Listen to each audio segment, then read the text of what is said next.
और 11 से लेकर 24 पद। जब आप इसको पढ़ेंगे ध्यान से तो यहां पर आपको दो बातें मिलेगी, और वो दो बातें क्या है? एक अच्छा निर्णय और एक बुरा निर्णय, अच्छा फैसला और बुरा फैसला। और कई बार फैसला लेने के लिए टाइम लग जाता है, हम सोच में पड़ जाते हैं क्या करें क्या नहीं करें, और कई बार जल्दबाजी में भी फैसला लेना पड़ता है, बहुत कम समय में फैसला लेना पड़ता है, और कई बार फैसला लेने के लिए टाइम लग जाता है। जैसे घर बनाएं कि नहीं बनाएं, क्या करें कि बच्चे का विवाह पहले कर दें उसके बाद घर बनाएं, या घर पहले बना लें उसके बाद विवाह करें। ऐसी कई बातें आती, गाड़ी लें कि न लें, ऐसे कई छोटे बड़े निर्णय हम लोगों को लेने पड़ते हैं। तो कई बार कम समय में बड़ा निर्णय लेना पड़ता है, और कई बार समय लग जाता है फैसला लेने के लिए, क्या करें क्या नहीं करें। और देखिए, उड़ाऊ पुत्र उसका पिता अच्छा था, उसका बड़ा भाई भी अच्छा था, कोई वाद विवाद नहीं था, कोई लड़ाई झगड़ा नहीं था। फिर संपत्ति को अलग करने वाली बात कहां से आ गई? किसने उसको सिखाया कि संपत्ति पिता से अलग करो? ये सब बुरी संगति का असर, बुरी संगति। कुरिन्थियों की पहली पत्री 15 के 33 में लिखा है, धोखा मत खाना, बुरी संगति अच्छे चरित्र को बिगाड़ देती है। ये दोस्तों की संगति में, और हम लोगों को संसार में अच्छी संगति और बुरी संगति दोनों मिल जाती है। इसी कारण हर बच्चे और हर जवानों को ये सोचना होगा कि जिनके साथ हम उठते बैठते हैं वो किस प्रकार की बात करते हैं, क्या योजना बना रहे हैं। कई बार दोस्त लोग अपने ही दोस्त का अपहरण करके उसके पिताजी से 10 लाख लो, लाओ 20 लाख लो, ऐसे अपने ही दोस्तों को मार डालेंगे। ऐसे संगति मिलती है। इस कारण आज प्रभु यीशु मसीह का धन्यवाद हो, परमेश्वर का धन्यवाद हो, जो अपने पुत्र की संगति में हम लोगों को बुलाया है। हालेलुया। अच्छी संगति में हम लोगों को बुलाया है, और यीशु कभी हम लोगों को धोखा नहीं देगा। यीशु हर पल हमारे साथ रहेगा। अच्छी संगति। पर जब हम उड़ाऊ पुत्र के बारे में देखते हैं तो ये बुरी संगति उसको बर्बाद करके रखती, और वो बार बार जिद करने लगा अपने पिता से कि संपत्ति में से जो भाग मेरा हो मेरे को दे दी। और पिताजी ने वो संपत्ति उसको दे दी, और वो दूर देश में चला गया बिना देर की, और कुकर्म में अपनी संपत्ति को उड़ा दी। जब आप भजन संहिता 1 को भी पढ़ते हैं तो वहां पर एक बुरी संगति के बारे में भी लिखा है, शिक्षा दी गई है। क्या ही धन्य है वह पुरुष जो दुष्टों की युक्ति पर नहीं चलता हो, न पापियों के मार्ग में खड़ा होता हो, न ठट्ठा करने वालों की मंडली में बैठता है, परंतु तो यहोवा की व्यवस्था से प्रसन्न रहता है। और यही संगति, ठट्ठा करने वालों की मंडली, पापियों का मार्ग, ये सब उसको बर्बाद करके रखा। वो बर्बाद होता चला गया। जब उसके हाथ में पैसा आ गया वो बर्बाद होता चला गया। कोई भी अच्छे कामों में उसने पैसे को खर्च नहीं किया, और सब कुछ बर्बाद कर डाला। एक बुरा फैसला, गलत फैसला उसकी जिंदगी को बर्बाद करने लगे। और लिखा है जब उसका सारा पैसा भी खर्च हो गया तो उसके दोस्त यार भी उसको छोड़ करके चले गए। अब उसके पास बिल्कुल पैसा नहीं है, इसने अपनी इच्छा को पूरी कर लिया। तब परमेश्वर सोचा मैं भी अपनी इच्छा पूरी कर देता हूं, और उस देश में अकाल डाल दिया परमेश्वर। केवल एक व्यक्ति को सही रास्ता दिखाने के लिए परमेश्वर अकाल डाल दिया वहां, और इस अकाल की चपेट में उड़ाऊ पुत्र आ गया। और हाथ में पैसा नहीं होने के कारण दर दर ठोकर खाने लगा, और काम की तलाश में निकला। हर जगह दरवाजे बंद मिले उसे, कोई काम में नहीं रखा। और एक जगह उसे काम मिला और वो भी कहने लगा कि मेरे पास सूअर हैं, सूअर चराने का काम है और जो सूअर खाते हैं वही तू खाना, अकाल है, मैं भी तेरे को कुछ भी नहीं दे सकता। इतने पूरे दिन वो गिरता चला गया और मजबूर होकर, सूअर क्या खा रहे थे उस समय, वही कंदमूल फलियां जंगल में वही खाते थे और उसको वो ऐसे ही खाता जो भी। पर एक दिन वो सूअर चराते चराते अपने आपे में आया, सोचने लगा, अपने आप को देखा कैसा मैं बर्बाद हो गया और क्या कहने लगा कि नहीं, अब मैं पिता के पास वापस। तो पूरा निर्णय तो पूरी तरह से इसको बर्बाद करके रख दिया। ये गलत निर्णय था जो उसको बर्बाद करके रखा, पर अब वो सोच रहा है और कह रहा है कि मैं पिता के पास वापस जाऊंगा, क्योंकि पिता के घर में मजदूर लोगों को भोजन से अधिक रोटी मिल जाती है और मैं तो यहाँ भूखा मर रहा हूं। और वो एक अच्छा निर्णय ले लिया, हालेलुया, एक अच्छा निर्णय ले लिया और सब कुछ छोड़ करके पिता के पास वापस लौटा। कभी आपने आखिरी में फिल्म में देखा, और वो पिता के पास वापस लौटा और पिता उसको दूर से देखा और उसको गले से दौड़ा। उड़ाऊ पुत्र नहीं दौड़ा, पिता दौड़ा और उसको गले से लगाया। तो जब हम अच्छा निर्णय लेते हैं तो जो चीज हम खो दिए हैं वो फिर से वापस मिल जाता है। हालेलुया, पिता मिल गया, बड़ा भाई मिल गया, संपत्ति मिल गई। पिता ने क्या किया, अपना अंगूठी निकाल के उसको पहनाया, मतलब अधिकार दिया उसको। नौकर की नहीं, मजदूर की नहीं रखा, बेटे की नहीं रखा और उसको अंगूठी पहनाया। अंगूठी पहनाने का मतलब उसको फिर से वो अधिकार दे दिया गया, एक अधिकार मिल गया उसको, पुत्र होने का अधिकार। तो अच्छा निर्णय जितने लोगों ने लिया है उसका भविष्य उज्जवल हो गया है और परमेश्वर इसका साथ देता है। कौन लोगों ने अच्छा निर्णय लिया? कई बार क्या होता है, दुख के समय में चार लोग चार प्रकार की बातें कहते हैं, तो निर्णय लेते नहीं बनता है, फैसला लेते नहीं बनता है, किसकी माने किसकी ना माने, ऐसा हो जाता है। पर आज मैं उस बाइबल से जल्दी से आपको बताऊंगा कहां पर लिखा है किसने अच्छा फैसला लिया, निर्णय लिया। जब आप यहोशू की पुस्तक को पढ़ेंगे, उत्पत्ति, निर्गमन, लय अवस्था, गिनती, व्यवस्था विवरण के बाद यहोशू की पुस्तक है, व्यवस्था विवरण के बाद यहोशू की पुस्तक, और उसके 24 अध्याय के 15 पद को जब आप पढ़ेंगे तो वहां पर यहोशू ने प्रजा के लोगों से क्या कहा, अपने इस्राएली भाई बहनों से क्या कहा, आज तुम चुन लो तुम किसकी सेवा करोगे, तुम चुन लो, फैसला कर लो, पर मैं तो अपने घराने समेत यहोवा ही की सेवा करूंगा। हालेलुया, मैं ईश्वर की सेवा करूंगा। तुम चुनो तुम किसकी सेवा करोगे, क्योंकि इस्राएलियों के काम भी बीच बीच में पूरे हो रहे थे। उनमें से कितने परमेश्वर को त्याग देते थे।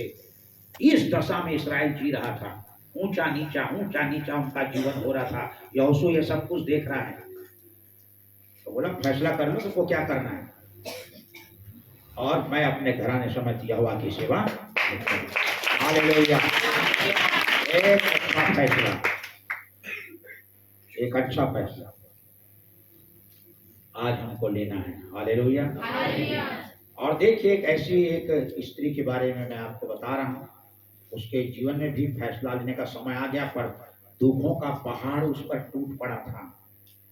आप निकालिए रूत की पुस्तक, जब आप रूत की पुस्तक को निकालेंगे तो वहां पर यहोशू के न्यायों, फिर रूत की पुस्तक, व्यवस्था विवरण के बाद यहोशू के बाद न्यायों के बाद रूत की पुस्तक। तो उत्पत्ति, निर्गमन, लय अवस्था, गिनती, व्यवस्था विवरण, यहोशू, न्यायों, रूत, हाँ, उसको आप याद कर लेंगे तो जल्दी से निकाल सकेंगे। जब हम रूत की पुस्तक को पढ़ते हैं तो हम ये घटना को जानते हैं कि कैसे एलीमेलेक नाम का एक व्यक्ति जब बेथलेहम गांव में अकाल पड़ा तो अपने परिवार सहित बेथलेहम को छोड़ दिया। अकाल का सामना नहीं कर सका, खाने पीने का नहीं था, सोचा कि मोआब देश में चले जाएंगे, भले परदेशी होकर के रहेंगे, 2 रोटी तो वहां मिल जाएगी, ऐसा बोल करके वो चला गया। पर उसका ये फैसला गलत निकल गया। वो कुछ दिन के बाद वहां जाने के बाद मर गया। इसी तरह वो नाओमी, उसकी जो पत्नी थी, उसके दोनों बेटे जवान हो गए थे, महलोन और किल्योन, उनका किसी तरह गरीबी में विवाह कर दी। और वो लड़कियां जो है जिससे विवाह हुआ वो परमेश्वर को नहीं जानती थी। और बड़ी बहू का नाम ओरपा और छोटी बहू का नाम रूत। अभी इससे पहले कि उनके कोई संतान होती, महलोन और किल्योन दोनों मर गए और उनकी कोई संतान नहीं थी। इस घर में पुरुष चले गए, केवल 3 स्त्रियां रह गई और दुखों का पहाड़ टूट पड़ा। उनकी आंखों के सामने अंधेरा सा छा गया। अब एक दिन अपने आप को संभालते हुए नौमी ने अपनी बहुओं को बुलाकर कहा, तुम अपने अपने घर वापस लौट जाओ और मेरा कोई बेटा नहीं है जिससे मैं तुम्हारा विवाह करा दूं, जाओ अपने अपने घर। ओरपा ने अपनी सास को चूमा और वो तुरंत निकल। और 1 अध्याय के 16 पद में रूत ने कहा कि तू मुझसे ऐसी विनती मत करना मां, जहां तू टिके वहां मैं टिकूंगी, तेरे लोग मेरे लोग होंगे। जहां तेरे को मिट्टी दी जाएगी तो वहां मेरे को भी मिट्टी दी जाएगी और तेरा परमेश्वर मेरा परमेश्वर होगा। हालेलुया। तो दुख की घड़ी में निर्णय लेना, अच्छा निर्णय लेना मुश्किल हो जाता है। 4 लोग 4 प्रकार की सलाह देते हैं। और देखो उसकी जो सास है वो बुजुर्ग हो गई है और वो निर्णय सुना दी कि तेरा परमेश्वर मेरा परमेश्वर होगा। नौमी ने देखा कि यह अडिग है और निर्णय ले ली, फैसला ले ली और उसको अपने साथ ले आई बैतलहम। उस समय बैतलहम में जौ कट रहा था। हालेलुया। हालांकि उसको तो कोई मजदूर की नाई भी खेत में नहीं रखा, मजदूर की नाई भी कोई खेत में नहीं रखा। ऐसी शीला बिनती थी, शीला बिनती थी। तो इसको कोई देखेगा, यदि मोआब देश से कोई बैतलहम आएगा और इसको इस हालत में देखेगा तो क्या कहेगा, तुम्हारी बेटी भूख मर रही है, जबकि उसकी सास उसको अच्छा सलाह दी थी कि वापस लौट जाओ। वो मानी नहीं, जिद करी और आज देखो वहां किसी खेत में शीला बीनते हुए हम लोग देखें, कितना बुरे और फटे हाल में वो जी रही है। ऐसा हुआ, सोचेगा कि कितना गलत निर्णय ले लिए। पर यहाँ पर एक और तस्वीर है, ओरपा को अच्छा पति मिल गया होगा, ठीक है, ओरपा जवान थी, रूत भी जवान है, उसका विवाह हो गया होगा, उसको अच्छा पति मिल गया होगा, पर अच्छा परमेश्वर कभी नसीब नहीं हुआ उसको ओरपा, क्योंकि वो परमेश्वर को छोड़कर कहीं चले गई थी। अच्छा पति मिल जाएगा पर अच्छा परमेश्वर क्या उसको मिल पाएगा? उसके निर्णय गलत हो। और ये हाँ जो रूत जो फटे हाल में है, कौन सा अच्छा निर्णय ले ली। लोग उसको सुनाएंगे, जब तेरी सास तुझको वापस जाने के लिए बोली तो तू मानी क्यों नहीं बात। और आज तू देख किस हालत में जी रही है, तुम्हारे पास खाने का नहीं है, तेरे तन में ठीक से कपड़े नहीं है, पर ये गुणगान गाई है परमेश्वर का। समय बदलता गया, वो शीला बीतती गई। एक दिन बोआज वहां पर आया, जिसके पास लगभग 100 एकड़ खेत रहे होंगे। वहां इतना धनी आदमी, उसके समान धनी कोई नहीं था बैतलहम में, बोआज। और जिसको उसने नियुक्त किया था मजदूरों के ऊपर, उससे मिला, बोला ये कौन कन्या है, कहां से गई? तो उसने कहा नौमी की बहू रूत है, ये रूत है। तब वो मजदूरों से मिला, जवानों से कहा इस कन्या से कोई बात नहीं करना। एक बात, सुरक्षा का प्रबंध। हालेलुया। और उसने कहा जवान लोग जो सुराही में पानी भरते हैं, जब प्यास लगेगा तब निकाल के पी लेना, कोई कुछ नहीं बोलेगा। पानी का प्रबंध। और उन बहनों से उसने कहा जो वहां काम कर रही थी, कि जो कुछ तुम खाने का लाते हो और दोपहर में लंच के समय में खा लेते हो, उसी में से थोड़ा थोड़ा इसको भी दे दिया करो ना। ये तो सुबह से शाम तक यहाँ रहती है, दे दिया करो खाने का प्रबंध। हालेलुया। और उसने रूस से कहा, मेरी बेटी तू किसी दूसरे के खेत में मत जाना, मेरे खेत में यहाँ पर शीला बिनना। हालेलुया। और उसने अलग से मजदूरों से कहा कि जो तुम पूला काट के हाथ में रखते हो ना, उसको क्या करना, जबरदस्ती थोड़ा थोड़ा गिरा दिया करना ताकि उठा ले। सारा प्रबंध जब उसने देखी तो मुंह के बल गिरे वो आज के पैर में, और कहने लगी कि क्या मुझ परदेशी पर तूने अनुग्रह की दृष्टि की है प्रभु, क्या बात है।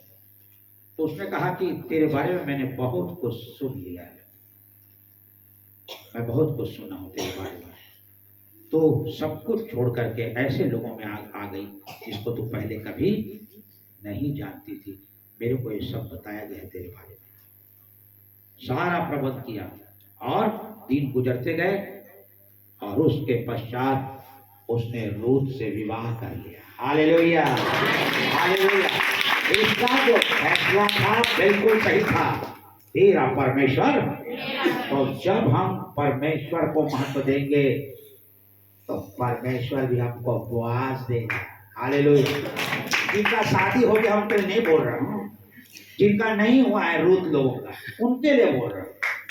नहीं तो हमारा एक बार और होगा, अब तो बोआज, ऐसा नहीं सोचना है। मास्टर बता के गया है बोआज मिलेगा, इसको छोड़ो, 10-20 साल हो गया, हम परमेश्वर की प्रार्थना में लगे रहेंगे। उनका नहीं, जिनका नहीं हुआ है उनके लिए बोल रहा बोआज मिलेगा, और जो बोआज जैसे रहेंगे उनको रूत मिल जाएगी। हालेलुया। हाँ, तो ये है सही फैसला। हालेलुया। जो न केवल तकदीर बदल देती है, तस्वीर बदल देती है। हालेलुया। सब कुछ बदल देती है। परमेश्वर बोला, ठीक है, आज तूने मुझको महत्व दिया, जिस दिन मेरा समय आ जाएगा रूत, उस दिन मैं तुझको महत्व दूंगा। हालेलुया। तेरा घर बसा दूंगा। एक धनी आदमी, और देखो वो 100 एकड़ जो खेत था वो किसका हो गया, रूत का। तो ये बातें, सही फैसला हमको लेना है, सही निर्णय। बातें तो बहुत सारी है, आखिरी बात आप पढ़ लेना जो मैं आपसे कह रहा हूँ, भजन संहिता 132 निकालिए। देखिए, अच्छा निर्णय हमको लेना है, अच्छा फैसला लेना है, और किसने ये फैसला लिया और कैसा फैसला लिया ये देखिए, और ईश्वर ने उसको सम्मान दिया, उसका फैसला बिल्कुल अच्छा है। पढ़िए भजन संहिता 132 और उसका 1 मिनट। हे यहोवा, दाऊद के लिए उसकी सारी दुर्दशा को स्मरण कर, सारी दुर्दशा को स्मरण कर, याद कर ईश्वर। हाँ, उसने यहोवा से शपथ खा ली है और याकूब के सर्वशक्तिमान की एक मन्नत सी मान ली है। निश्चय मैं उस समय तक अपने घर में प्रवेश नहीं करूंगा, और ना अपने पलंग पर चढ़ूंगा, ना अपनी आंखों में नींद नहीं आने दूंगा, और ना अपनी पलकों में झपकी आने नहीं आने दूंगा, जब तक मैं यहोवा के लिए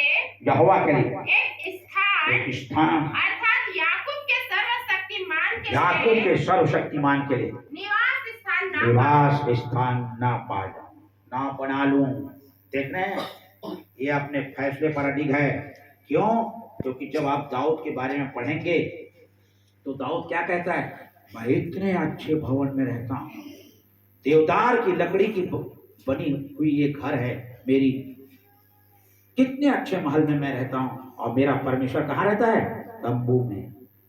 ऐसा नहीं होगा। हम एक साधारण से इंसान हैं और अच्छे घर में रहे हैं, और परमेश्वर तंबू में रहेगा, ऐसा नहीं हो सकता। और फिर उसने इकट्ठा करना चालू किया, लकड़ी, सोना, चांदी, सब भवन में लगाऊंगा बोल करके। परमेश्वर उसकी इस बातों को सुन लिया, उसकी मन की बातों को, और कहा कि दाऊद, तू जो सोच रहा है ठीक है, अरे स्वर्ग तो मेरा सिंहासन और पृथ्वी मेरे पांव की चौकी है, मैं कौन से भवन में समाऊंगा, फिर भी सम्मान करता हूं तेरा, पर हाँ, बात यह है तेरे पुत्र सुलेमान से मैं ये भवन बनवा लूंगा। हालेलुया। और इसने सब कुछ इकट्ठा कर लिया था और सुलेमान ने मंदिर का नींव डलवा दिया और आलीशान भवन बनाया यरूशलेम नगर में। और यरूशलेम इसी मंदिर के कारण बहुत फेमस हो गया। हालेलुया। यरूशलेम का नाम बहुत हुआ और यही मंदिर इसके कारण उसका नाम बहुत हुआ। तो हमारी जिंदगी में कई ऐसी बातें आ जाती है, मोड़ आ जाता है जिसमें फैसला लेना कठिन हो जाता है। पर कठिन परिस्थिति में रूत का फैसला, कठिन परिस्थिति में यहोशू का फैसला, प्रजा की स्थिति अच्छी नहीं थी, इस कारण उनको सुनाना पड़ा तुमको क्या करना है करो। और दुर्दशा को देख, दाऊद की दुर्दशा को, उस दशा में ये फैसला ले रहा है मैं परमेश्वर के लिए मंदिर बनाऊंगा। हालेलुया। आज हमको भी एक अच्छा फैसला है, कोई आए चाहे मत आए, हमको तो चर्च आना है। हालेलुया। कोई बाइबल पढ़े या ना पढ़े, मुझको तो बाइबल पढ़ना है। कोई प्रार्थना करे या मत करे, मुझको तो प्रार्थना करना है, अडिग रहना है। लोग आपका साथ नहीं देंगे, आपका परिवार आपका साथ नहीं देगा, कई प्रकार की बातें होगी, समाज में हो सकता है कि प्रकार की बातें उठ जाए, पर आप अपने फैसले पर यदि अडिग रहेंगे तो कल को परमेश्वर भी उन्हीं